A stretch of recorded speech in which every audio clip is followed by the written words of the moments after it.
शंखी चक्री च नंदकी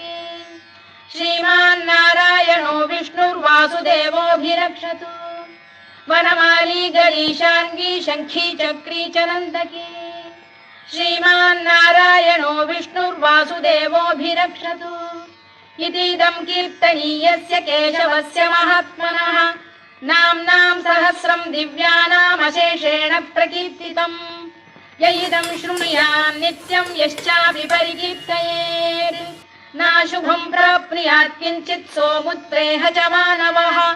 वेदान्तको ब्राह्मणः स्यात् क्षत्रियो विजयी भवेत्